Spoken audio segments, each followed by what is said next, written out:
الصبح بدا من طلعته والليل دجى من وفرته فاق الرسل فضلا وعلا أهدى السبل لدلالته الصبح بدا من طلعته والليل دجى من وفرته فاق الرسل فضلا وعلا أهدى السبل لدلالته كنز الكرم مولى النعم هدي الأمم لشريعته أزكى النسب أعلى الحسب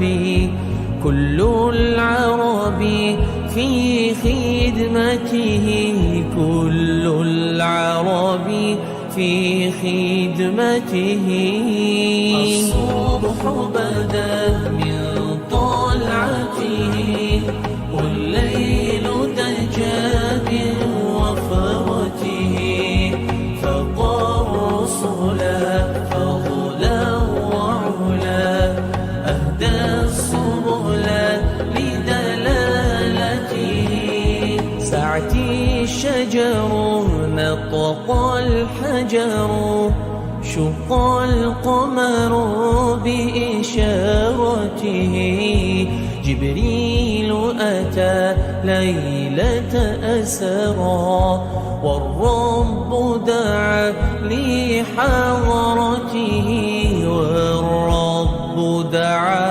لحضرته الصبح بدا من طلعته والليل دجى من وفرته فاق الرسل فضلا وعلا أهدى السبل لدلالته نال شرفا والله عفا عما سلف من أمته فمحمدنا هو سيدنا فالعز لنا لإجابته فالعز لنا لإجابته الصبح بدا من طلعته والليل دجى من وفرته فاق الرسل فضلا وعلا أهدى السبل لدلالته الصبح بدا من طلعته والليل دجى من وفرته فاق الرسل فضلا وعلا أهدى السبل لدلالته أهدى السبل لدلالته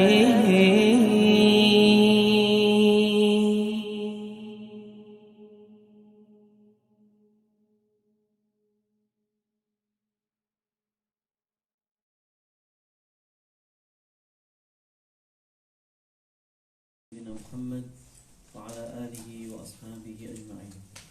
اللهم لا علم لنا إلا ما علمتنا إنك أنت العليم الحكيم. رب اشرح لي صدري ويسر لي أمري واحلل عقدة من لساني يفقهوا قولي. السلام عليكم ورحمة الله وبركاته.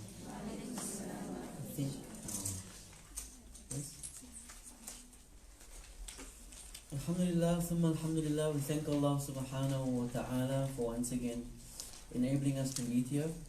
And we concluded last week with our discussion regarding the migration, the hijrah from Mecca to Yathrib, that later became known as Al-Madinah Al-Munawwara.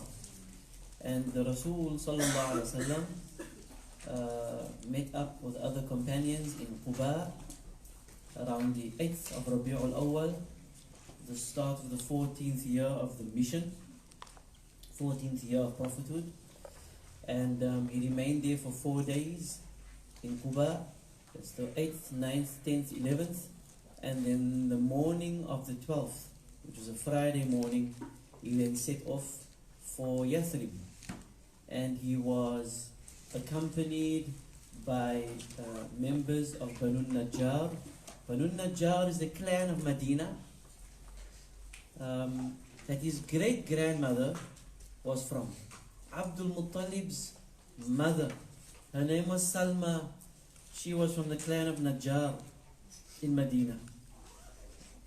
Salma, Abdul Muttalib's mother, she was from there. And so they came, and they accompanied him into Medina, and of the Muslims from the Aus and the Khazraj also came to Quba and accompanied him into Medina. And along the way they stopped after Zawal, and they performed the Friday prayer just out of Yathrib, out of Medina. That was the first Jumu'ah that he conducted, sallallahu alaihi wasallam, because again in Makkah it was difficult for them to meet, to perform the Jumu'ah together. So this was the first Jumu'ah. And then they entered. So a famous narrative, he was on his camel, and last week I gave you his camel's name. What was his camel's name? Qaswa. No, Qaswa. He was on his camel, and people were all appealing for him to come to their homes, for them to be his hosts. And then he said something. He said, leave it, the camel, فَإِنَّهَا مَأْمُورًا, for it is commanded by Allah. So it knelt at the spot. It went and sat at the spot, but Nabi Muhammad ﷺ did not get off. And it is the spot that later was bought. We're going to mention it. It was later bought for the masjid. So the first place that the camel knelt was the spot that later became the area for the Al-Masjid Al-Nabawi, the prophetic mosque. So then it got up again, and it went and rested and sat in front of the house of Abu Ayyub Al-Ansari, who is also from the Banu Al-Najjar. So Banu Najjar, there was some link to the Messenger sallallahu alayhi wasallam. However, there is something I would love to mention here at the start. Can you see at the end of the slide there? Tubba. The Arabic is like that. Tubba with an ayn. And in Surah Qaf in the Holy Quran, Surah Qaf is chapter 50. Chapter 50.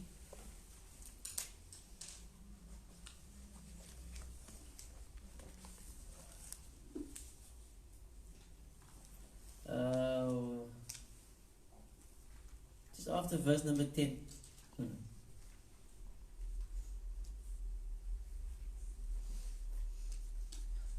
It's about 13, 14. Allah mentions the people of Tubba. And in chapter 45, Surah Al-Dukhan, Allah mentions Tubba as well. So who was Tubba, and why is it so significant that Allah speaks about his people? Allah says the people of Tubba. And Allah says the people of Tubba, they belied the message. They did not believe in the message. So when we researched, we found something. And scholars always mention this, and it's found in Tafsir Ibn Kathir, and it's found in the old history books, the ones we spoke about before, the history book of Ibn Ishaq and Ibn Hisham, of the first works, it's found there. They say that Tubba was the term or the title for the kings of Yemen. Stay with me, Hajjah. The kings of Yemen. Like in Egypt, the kings of Egypt were known as the pharaohs. Now, and then you have the Caesars in Rome, Byzantine era. So the kings of Yemen were known as Tubba. And there's a particular Tubba, a particular king of Yemen, whose name was As'ad. Because they're Arabs, southern part of the Arabian Peninsula. His name was As'ad. And he went on a rampage. He went to conquer lands. So Yemen is at the bottom of the Arabian Peninsula. the southern part of the peninsula. So he went upward and tried to conquer more land. And when he came to this area of palm trees, and it was an oasis, and they had black stone tracks there, he met Jews there. He met some Arabs, and he met 2 Jews. And they came and told him, be careful as to what you do in this place. And they had a type of aura about him about them that made him respect them. So he wanted to know more from them. Why are you saying I should be careful as to what I choose to do in this area? So they said, based on our scriptures, we have come to settle here because based on our scriptures, the final messenger, the final prophet, will settle in this land. So then he wanted to know more, and they spoke to him and shared of what they knew. And then what he did was something significant. 2 things. Firstly, he said, okay, he will not engage them, he will leave the place untouched, but he would love to leave something behind here, something written. Okay? That he would love to leave behind people who are sure that their offspring will remain in the area, because he would love what he leaves behind as a written note to be handed over to the prophet, to the messenger, when he does come to this area. He doesn't know when. They didn't know when. They just said the signs are here, that the final messenger will enter this area and he will settle here. So he says he wants to leave a note by people who can hand this over to the messenger. They must be sure that they're not going to leave this land. Secondly, they must be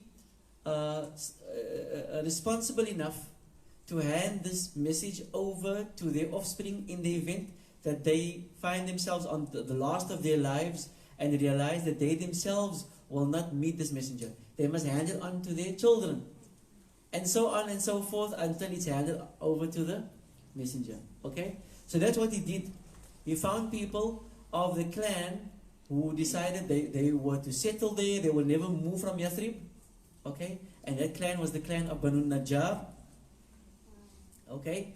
And then he asked the rabbis, what should I now do? I was going to go further. They said, not far from here, southward, is Mecca, Bakka. And there's a holy site there. There is a house there that's designated for the worship of the true God, the only God, the creator of the heavens and the earth. You go there and you sacrifice something for him, and you circumambulate it, you move around it, and then you see you open your heart to whatever comes to you. So he went there to Makkah, and he cleansed himself, and he made some sacrifice for Allah, slaughtered some animals and distributed the meat, and he made tawaf, and then it was a empty, naked structure. So he spent some money to have a cloth made, to have it covered. So he's known as the first person to make the klit, a kiswa, for the Kaaba. You with me? But beyond that, the kicker is this, that the people, okay, he then went back to his people and he called them to whatever he had learnt via the scriptures from the Jews at the time, but his people belied him. And therefore Allah refers to his people and says, كَذَّبَتْ قَبْلَهُمْ قَوْمُ نُوحٍ. So many generations have belied before the Arabs of your time, O Muhammad sallallahu alaihi wasallam. Likewise, this nation and that nation and the people of Tubba, they also belied. Okay? But the kicker is this. When Nabi Muhammad sallallahu alaihi wasallam entered Medina and he was on his camel and people were pleading that he allows them to host him, and he said this camel is commanded by Allah and he will get off where it stops. When he stopped in front of the house of Abu Ayyub al-Ansari, little did anyone know that Abu Ayyub al-Ansari was a descendant of the people who received that note, and he had the note with him. So they pass it on in books as basically introducing himself, and then addressing the Messenger sallallahu alaihi wasallam, and stating that he has brought faith in the prophethood of the Messenger sallallahu alaihi wasallam long before the Nabi was even born sallallahu alaihi wasallam. And he stated as well that if he were to be allowed life during the call of the messenger, he would be of the first to believe in him and support him. So in books, he's regarded as the first believer in the message of Nabi Muhammad sallallahu alaihi wasallam, even long before the Nabi was born. Scholars have made 3 verses of poetry regarding what he said, and the first is simply that I have testified that Muhammad is the messenger of the creator of all of creation. That's the start. And not Muhammad, is Ahmad, the praised one. شهدت على أن أحمد نبي من بارئ النسم, something like that. طيب. He had 2-story building. He had the ground floor and he had the first floor. This is Abu Ayyub. And he narrates that the first night he couldn't sleep. And he was afraid to move because of the type of structure. He was afraid that he moves and dust settles on the Nabi Muhammad sallallahu alaihi wasallam. Secondly, he couldn't sleep and he was disturbed, and then he spoke with his wife, and the next day he spoke with Rasulullah sallallahu alaihi wasallam. His fear was that Wahi be revealed and he be in the way of Wahi, seeing that he was laying above the messenger sallallahu alaihi wasallam. He was still young. I mentioned that his name was Khalid. Abu Ayyub al-Ansari's name was Khalid. His father's name was Zayd, Khalid ibn Zayd, and they had a young son, Ayyub, and therefore he's known as Abu Ayyub, the father of Ayyub. But the son, they say, the son had died in infancy.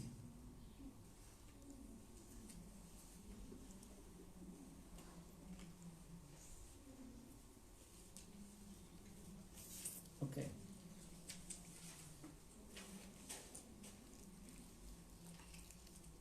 And just like the Hajjah asked me last week, Abu Ayyub al-Ansari is buried in Turkey. And the entire area or province is now called Al-Ayyubi. And he is regarded as the father of Islam in that region.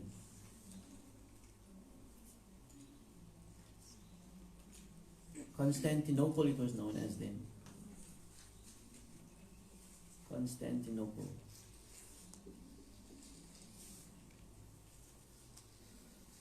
What was Yathrib known for? Yathrib is the old name of Al-Madinah, and it was known for illness. People who were not used to the climate, desert dwellers coming into that area, desert dwellers coming into the area that's a bit more moist, there's air that's a bit more moist because of the water there and the greenery, they would fall ill. They would develop fevers. And Abu Bakr radiallahu anhu fell ill. And Bilal felt ill. And then Aisha radiallahu anha was serving her father, trying to nurse him. He was ill. And then the father mentioned that she should check on others as well. And when she checked on Bilal, who was ill, she heard Bilal speaking about his yearning for the mountains of Makkah and the land of Makkah and the air of Makkah.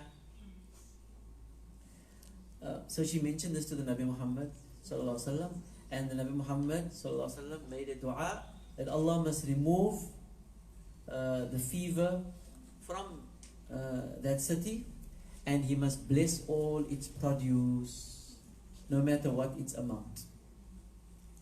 And from that time, fever was not known that much in the region. The Nabi Muhammad said, I have made dua for Medina like Nabi Ibrahim a.s. made dua for Makkah. Nabi Ibrahim a.s. made dua that, Oh Rabbi ja'al hadha baladan amina. Oh Allah, make this city a safe city. وَارْزُقَ أَهْلَهُ مِنَ الثَّمَرَاتِ, and sustain its people with produce. Especially man amana minhum billahi wal yawmil akhir, whosoever of them believes in Allah and the last day. All the Hajjs with me there at the back? Now, so Nabi Muhammad said, I have made the same dua for Medina, that dua which Nabi Ibrahim made for Makkah. And its full name would be Al-Madinatul Munawwara, the illuminated city.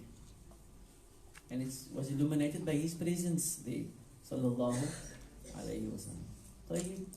And by the presence of the Quran now, and Islam now, and Salah now. What were the four groups prevalent in Medina? In Makkah, the situation was different.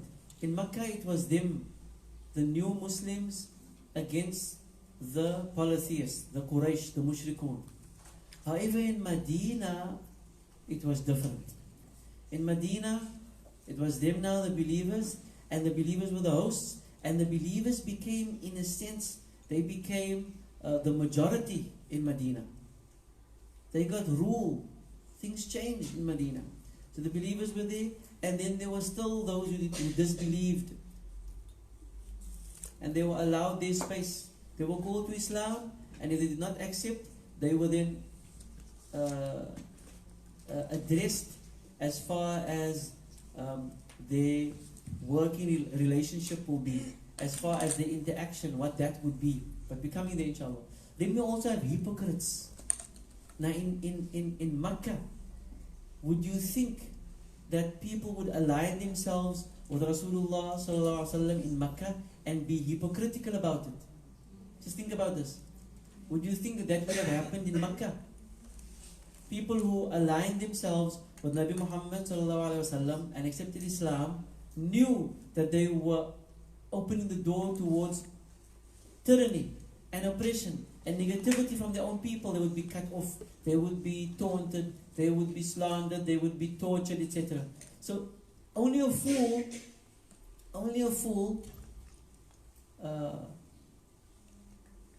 what is it? What's it saying in English? A sucker for pain. Only someone who was looking for a fight would now want to align himself with Nabi Muhammad sallallahu alaihi wasallam, because all of the Quraysh would be against him. So the issue of hypocrisy was not addressed in Makkah because it was not expected in Makkah. Times were tough, and only true believers would want to acknowledge the truth and face whatever negativity would be flung at them. Whereas in Medina, things were different. In Medina, the Muslims were in charge. In Medina, the Muslims were the majority. In Medina, there were people who came to realize, hey, if I don't align myself with Muhammad sallallahu alaihi wasallam, then I may lose whatever possessions and positions I had previously before his entry here. So they would want to align themselves for like a political reason, and not necessarily because of acknowledging the truth. Sadly. And this is not what we are saying. This is what Allah is saying. Allah spoke, there are ayat. Now, from the first ayat, look, who's the fourth group? We have believers, disbelievers, hypocrites, and Jews. In Makkah, they didn't have to deal with the Jews. Jews were living in Medina, and Jews were living on the outskirts of Medina. They interacted with the Arabs of Yathrib, of Medina, for decades or even centuries. So it's more to deal with. Surah Baqarah, which is chapter 2 of the Quran. Surah Baqarah, Alif Lam Mim. Now, based on sequence of revelation Hajjah, Surah Baqarah is believed to be of the first revealed in Medina. And by scholars like Al-Imam Suyuti and others, they say of the 114 chapters in the Quran, how many surahs in the Quran? 114. Of the 114 surahs of the Quran, about 86 were revealed in Makkah, and mostly shorter chapters. 86. The sequence was given to the Nabi Muhammad ﷺ in every Ramadan. That's something else. In Ramadan, Jibreel alayhi salam would revise with the messenger all that was revealed for that year and the years prior to that Ramadan. So then the sequence would be put in place and consolidation. But the verses were revealed based on the need, and the verses were revealed based on circumstances. Verses were revealed sometimes based on questions posed to him. But in Ramadan, then the things will be put in, the ayat and the chapters will be put in place. So Baqarah is the first to be revealed in Medina. So some say it's chapter 87. And if you go to the Indo-Pak print, the 13-line print of the Quran, at the start of the chapter, above Bismillah ar-Rahman ar-Rahim, you find the surah's name, Surah Al-Baqarah. And then you find the Madaliyah. And then you find a number on the right of the name and a number on the left of the name. The number on the right of the name will be number 2. And the number on the left of the name will be 87. What's that? Number 2, as it is the second in current sequence of the Fatiha. And 87, as it is the 87th chapter revealed. Meaning in the Ramadan of that first year after the Hijrah. And it was already revealed in that first year after the Hijrah. In Ramadan, Jibreel alayhi salam told Nabi Muhammad sallallahu alayhi wa sallam to place Surah Baqarah as number 2. So it makes sense that Nabi Adam alayhi salam is mentioned there around verse number 30 of Surah Baqarah. Nabi Adam alayhi salam. It's at the start of the Quran. And Nabi Adam, just stay with me. And Nabi Adam alayhi salam is what? Nabi Adam alayhi salam is the father of humanity. But you know what Allah also mentions at the start of Baqarah? Allah mentions the 4 types of individuals. Allah mentions what? Believers first. Allah mentions disbelievers. Allah mentions hypocrites. And Allah speaks about the Bani Israel. 4 groups. You with me? Because the Nabi had to be empowered now as to how to deal with him. And why would you find hypocrites? I already mentioned to you, you would think, didn't they then hear the Quran? Didn't they then meet the Nabi Muhammad sallallahu alaihi wasallam? Wasn't it so beautiful? But the heart is something else. Some people looked at the Nabi Muhammad sallallahu alaihi wasallam with the eyes of Abu Bakr. And some people looked at him with the eyes of Abu Jahl. Allah says there are people, Allah says in the Quran, وَتَرَاهُمْ يَنْظُرُونَ إِلَيْكَ وَهُمْ لَا يُبْصِرُونَ. Allah says to Nabi Muhammad sallallahu alaihi wasallam, you will see them looking at you, but they will not see you. They're not seeing the truth. They're looking only with the eyes in their heads, not with the insight of their hearts. And then the dunya has blinded them, and their possessions and their positions have blinded them. So there was a man, and you're going to hear his name again. He is known as the head of all the hypocrites in Medina. And sadly, his name was Abdullah, the son of Ubay, the son of Salul. Abdullah bin Ubay bin Salul. There are ayat revealed in the Quran because of certain statements he made and because of certain things he did. And everyone knew it's him that the ayat were referring to. But the Nabi Muhammad sallallahu alaihi wasallam did not address him in open, did not humiliate him. Gave him time, the Nabi gave him opportunity. To the extent that when he, late in his life, he asked that the Nabi Muhammad sallallahu alaihi wasallam give him one of the Nabi's shirts that he must be buried with if he dies. The Nabi gave him one of his hemda. But he did some strange things in his time. But why did he go to the side of hypocrisy? Because before the advent of the Hijrah Hajjah, before the advent of the migration, him being in Medina, he was very charismatic. He was handsome and he could speak well and he was very eloquent and people used to listen to him. And they came to a point when the Aus and the Khazraj, the 2 main tribes in Medina, they used to have tiffs. They came to a point where he was neutral. And he had a good relationship with both sides.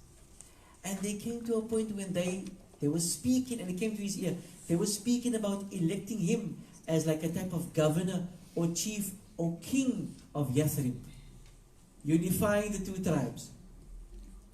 You with me? He would be the head of all the Arabs in Medina. But then when news came to Yathrib that Muhammad sallallahu alaihi wasallam and his people from Mecca are going to come to Yathrib and going to settle here, that talk about appointing him and electing him unanimously as the chief, that talk died down. So he developed some enmity. If it was not for Muhammad sallallahu alaihi wasallam and his followers coming to Yathrib, I would have been king here. I would have been top dog here. I would have been chief here and the head here. But now it's all forgotten. So politically, It was a move from his side to align himself with Nabi Muhammad sallallahu alaihi wasallam. But in his heart he was not there. And the Quraysh, we're coming to it, they knew of this prata, they knew of these discussions, and they knew of him, and they knew how influential he was. So later, they tried to come into Medina through him and through the Jews. And later he even went to the Quraysh as well to get them on his side, to oust the Nabi Muhammad sallallahu alaihi wasallam and the believers. But the question, why I'm telling you this, we were dealing with humans, they were dealing with humans then. And there were situations there designed by Allah or allowed by Allah as tests for these people. Now, the main thing is this, you would ask, why, how did it come to be that they would be hypocrites then at that time? But you understand it was because of human issues. And because of dunyawi, material issues and positions that resulted in this enmity. Okay. What was the first task that the new Muslim community chose to undertake? The very first task was Nabi Muhammad sallallahu alaihi wasallam inquiring about the land where his camel first knelt. Before stopping by Abu Ayyub al-Ansari's house, he stopped by a particular land. So you asked, what land is that? So they said it's owned by two orphans, Sahel and Suhail. Sahel and Suhail. So he encouraged the Sahaba to accumulate some wealth to purchase the land from the orphans. They purchased the land from them, and then they started working towards building a masjid. Okay? Nabi Muhammad ﷺ himself carried off the stone and the rock for the building. And you know what happened? While they were building and moving rock from point A to point B, etc., they started saying something, and Nabi ﷺ started saying it with them, like a chant. Sometimes it's good, takes your mind off the physical labor, and then also the melody and the rhythm sets like a tone to the work, etc. Nahaja. Sometimes they say it's good to study with some music in the background. Allahu A'lam. Helps you focus stronger. Isn't it? And there's some specific Baroque music. B-A-R-O-Q-U-E.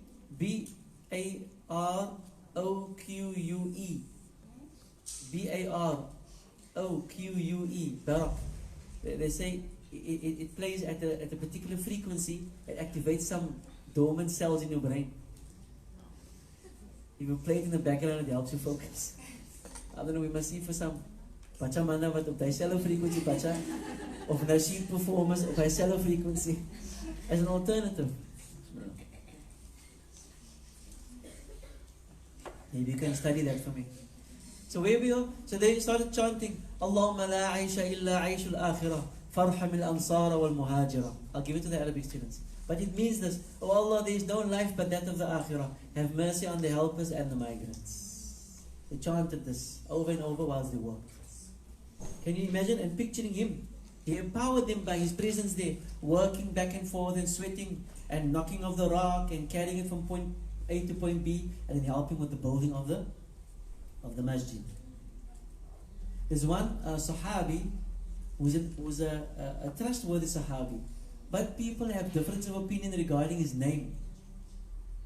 And I mentioned this to last year's students. He was carrying rock from one point to another, and he was bent over. So the Nabi Sallallahu Alaihi Wasallam said, stand up straight and carry, because you are like a ship. He said, stand up straight, innaka safina, you are a ship, safina. So he was empowered by these words, and when he came to the point where he had to lay off the rocks, he stood up and he called out. He said, from today on, you all must call me Safina and not call me by my name. Because the Nabi Sallallahu Alaihi Wasallam said, I am a Safina. So in hadith now they refer to him as Safina.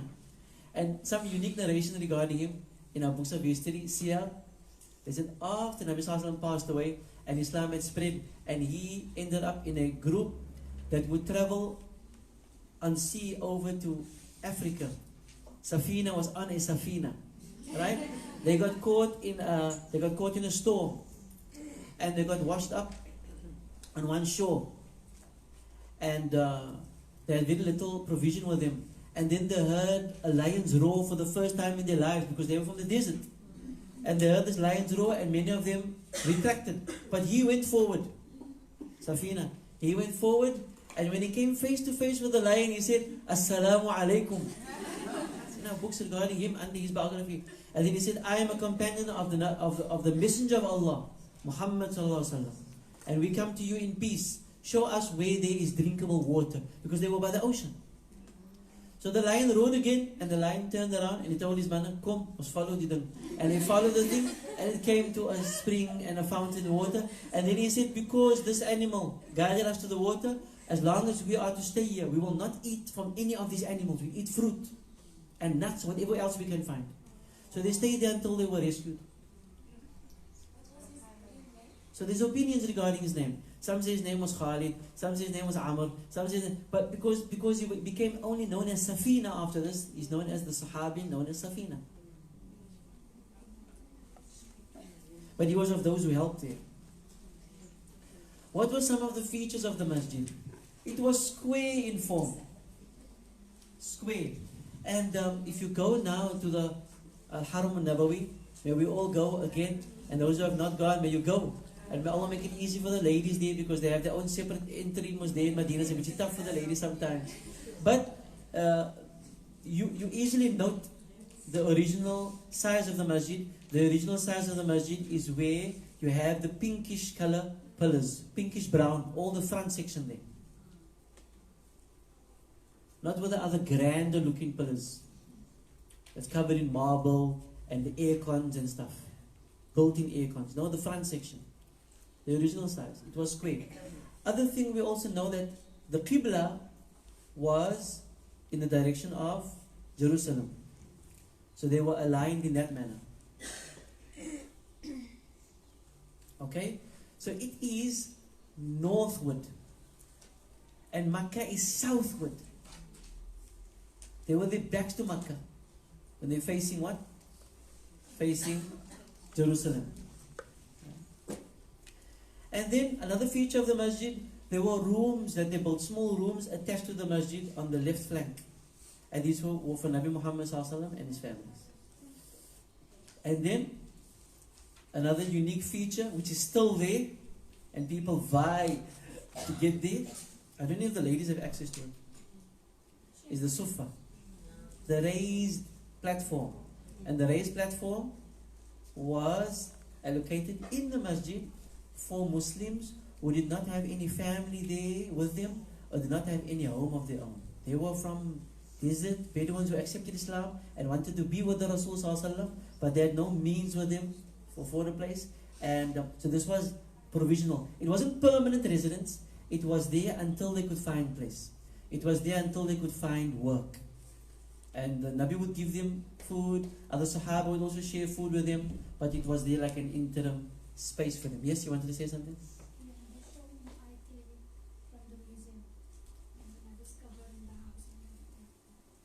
Excellent. Some beautiful programs designating the original space and how it might have looked. And but the spaces where his house is, where Aisha's house is, Radulana, and Fatima's house is, and where the Sufa, that's where it originally was. Now, okay, good. So those are some features. Al-Masjid al-Nabawi. So what was the first mosque built in Islam? Masjid al-Quba. For 4 days they were building space there. And the Nabi had a special attachment to Masjid Quba. Every Saturday morning he would walk, sometimes ride, to Masjid Quba just to perform 2 raka'at salah. And there's some rewards that are documented as per that effort you make. Okay. How is the adhan conveyed to the Muslim community? The Nabi Muhammad sallallahu alaihi wasallam once sat with the Sahaba in those first few days, and he said, we need some type of call. Some spoke about bells, because they had heard the Christians using bells in Sham. Others spoke about a horn. But then the night they went to sleep, all with this concern. And one Sahabi whose name you don't hear, Hajjah, but we're going to say his name now because Allah blessed him with this dream. And Nabi Sallallahu Alaihi Wasallam had him do something. His name was Abdullah ibn Zayd, the son of Abdu Rabbi. Abdullah ibn Zayd bin Abdu Rabbi.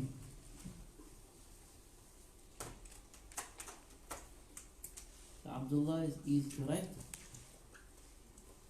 Son of Zayd bin. His grandfather had a unique name.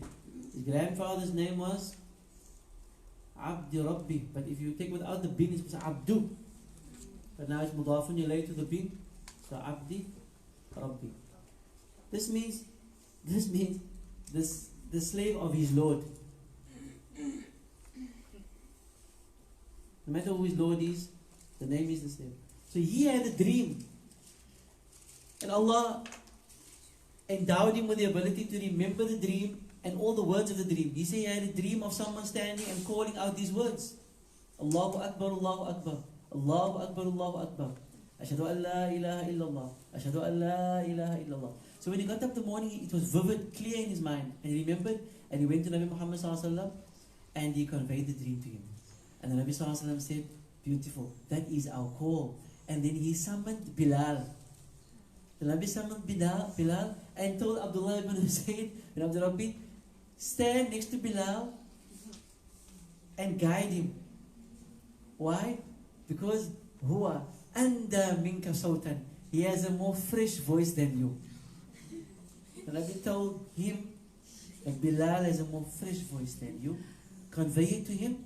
So the first adhan was like this, where Bilal stood and Abdullah bin Zayd stood next to him. And then he would tell him, Allahu Akbar, Allahu Akbar. Then he would go, Allahu Akbar, Allahu Akbar. Then he would say, Allahu Akbar, Allahu Akbar. So Allah, so Allah. And then Bilal developed something afterwards. Firstly, this is now Fajr time. Fajr. When Umar heard these words being called, Umar ran to Nabi Muhammad sallallahu alaihi wasallam. And Umar said, I had exactly the same dream. I had the exact same dream. So Nabi sallallahu alaihi wasallam said, it's just to confirm what he had seen. And then Bilal developed something, a habit.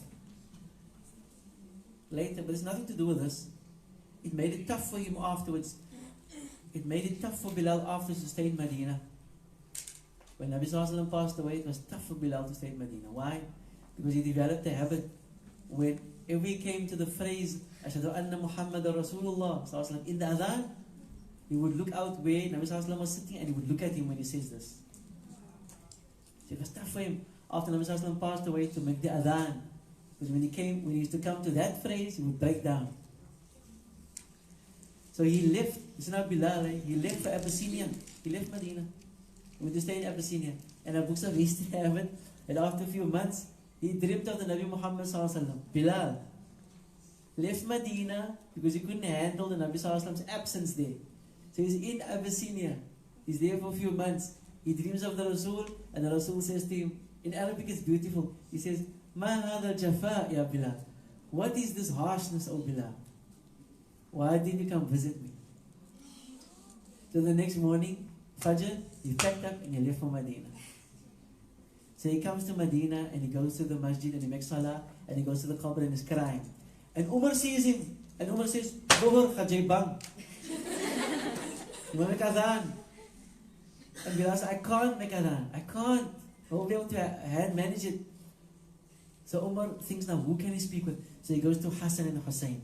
So he tells them, he can refuse us all, but he can't refuse you too. The grandsons of it. So they went to him. So they went to ask him. And he said, okay.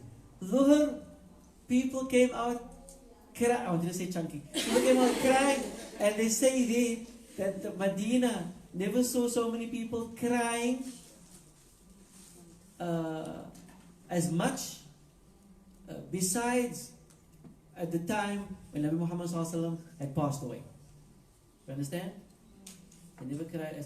They heard his voice calling and it took them back to the beautiful days of the Nabi's presence for them. Anyway, Sallallahu and radiallahu anhu for Bilal.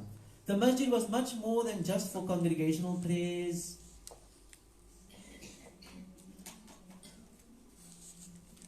The masjid became the headquarters of the Muslims. The masjid was also a learning space. Halaqat between the salahs. Halaqat, circles of learning. That's why the best is in the masjid.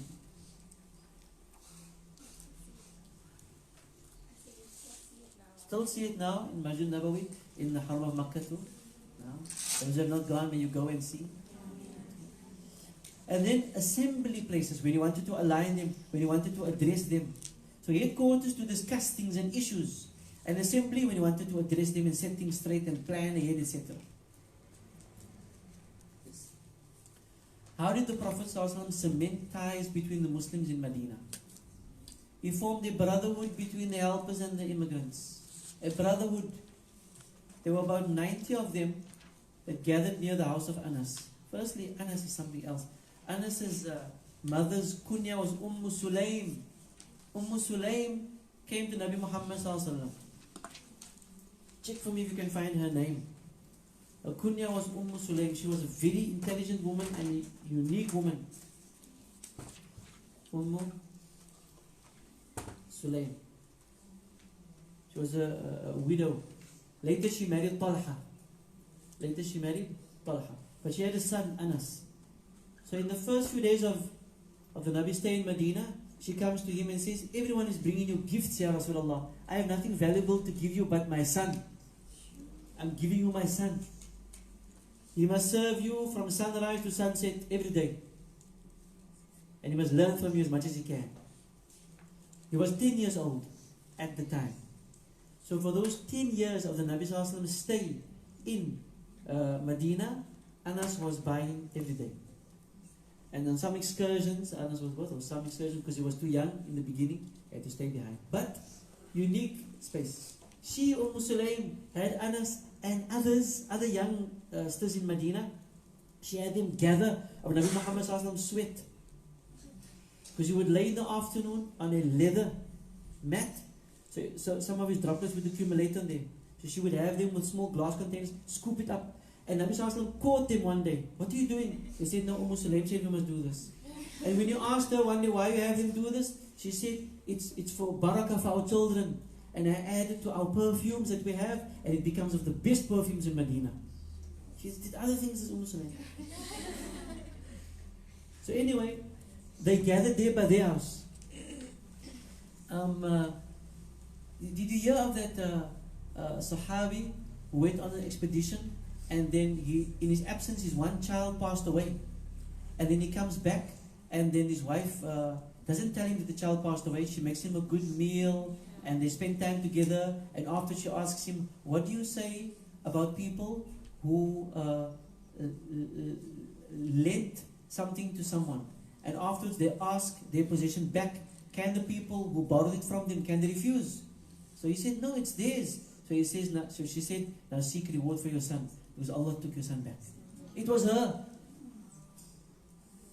Later when she married Talha, or Abu Talha.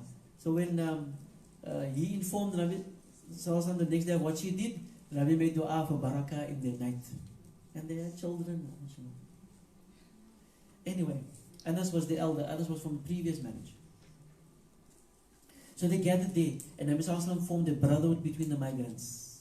It was based on equality. That all are equal except on the basis of taqwa, and they must share.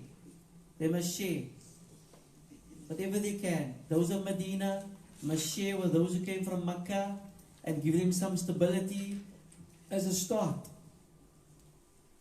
Open their hearts.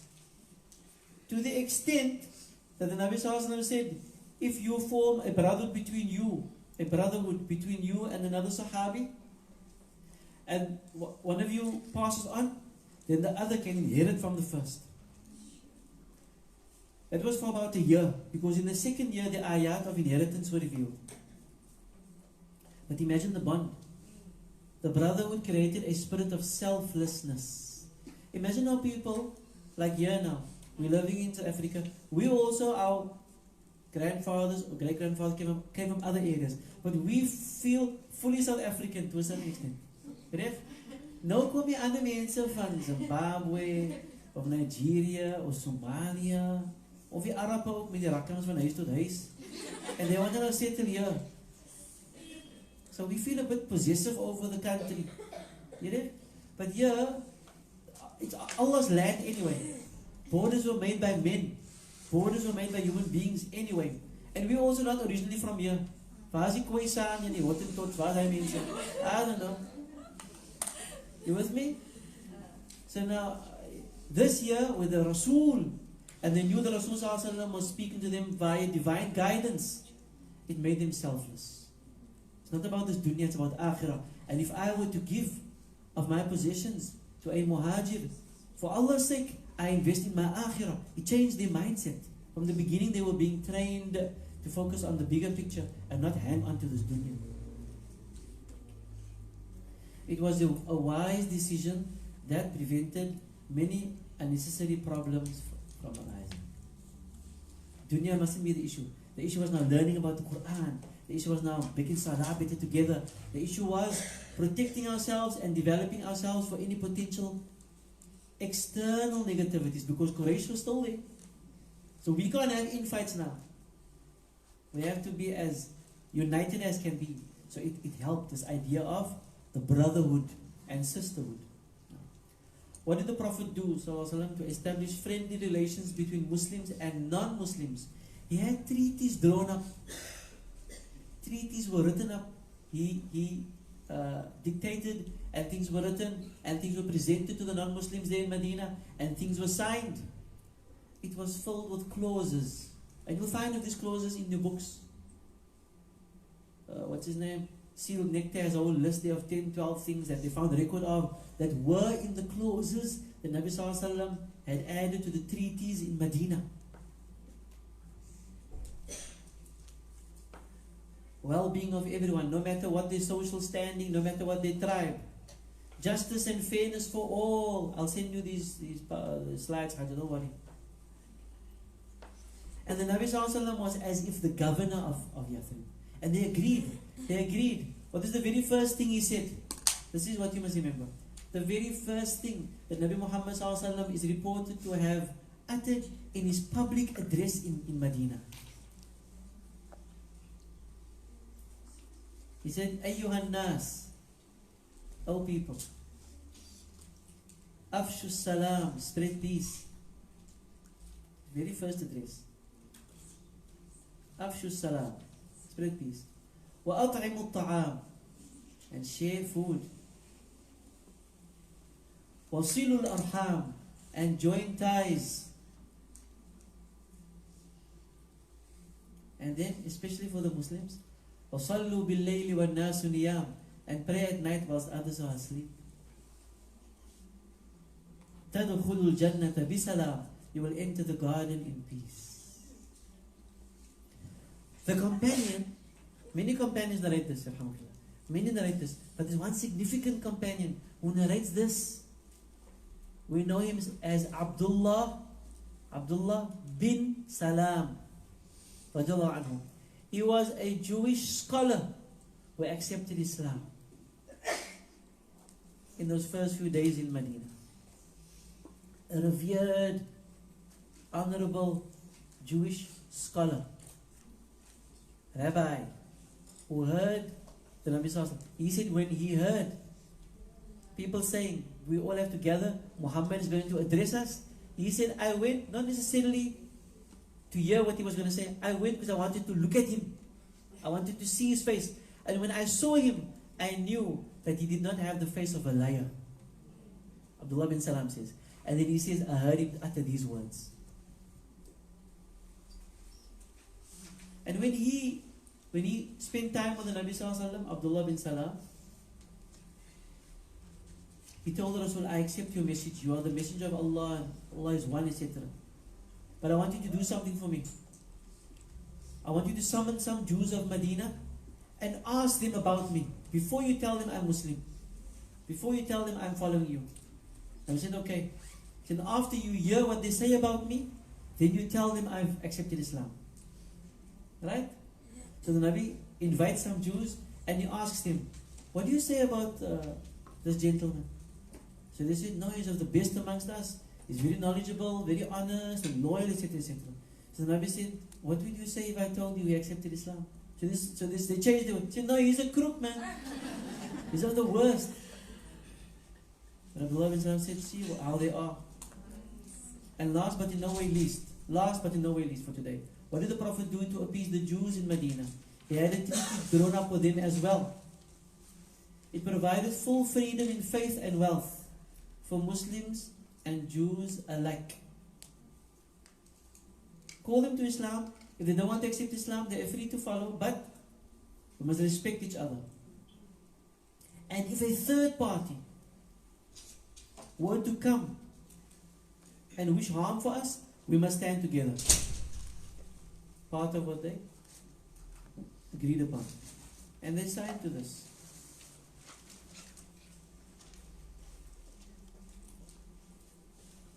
So, in summary, along with the masjid, the Nabi Muhammad ﷺ did not only see to the needs of the Muslims who are settled there now, but he also addressed social issues, their relationship with the non-believers, their relationship with the Jews, and he established an empire.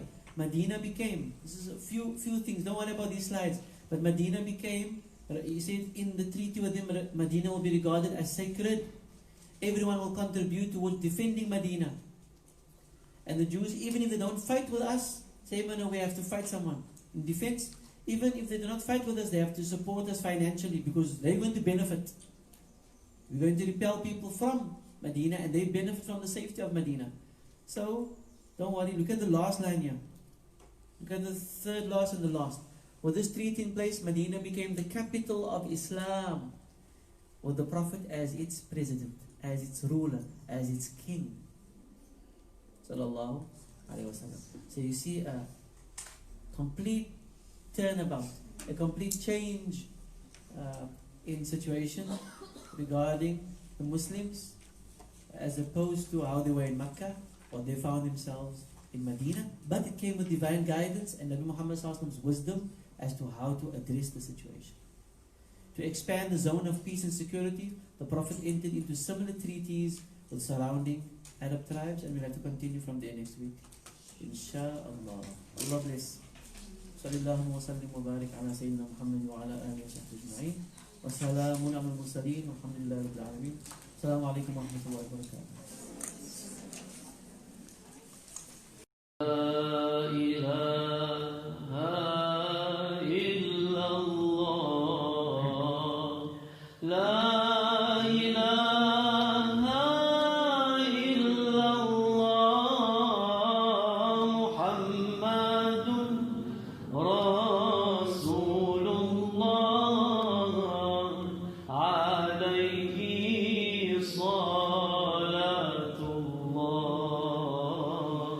La ilaha illallah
رسول الله عليه صلاة الله هي شفاء الصدور هي نور على نور ذكر